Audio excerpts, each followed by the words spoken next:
So in a lot of ways, my job and the things that my team needs to deliver is pretty well known, because we already have this model of a CPU world where you have things like languages, compilers, libraries, debuggers, profilers.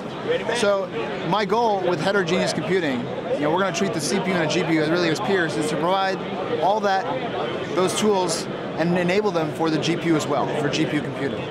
So we've already started on obviously providing a C compiler and language, compiler that seamlessly integrates and supports heterogeneous computing, our NVCC compiler.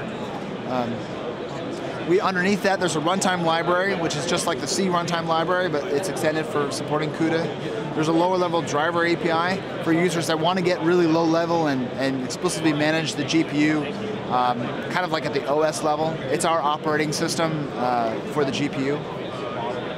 And then, on top of that, we have higher level solutions like a BLOS library, a linear algebra library for users that really are comfortable using a library solution.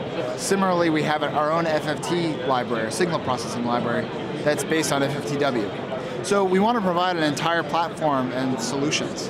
Moving out in the future, we are about to release in beta our hardware debugging solution, allowing you to single step the GPU, your GPU code, and inspect variables, just like you would on the CPU side.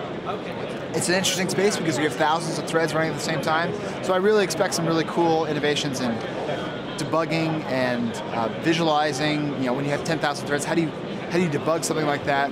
You'll see some cool stuff about that, I'm sure.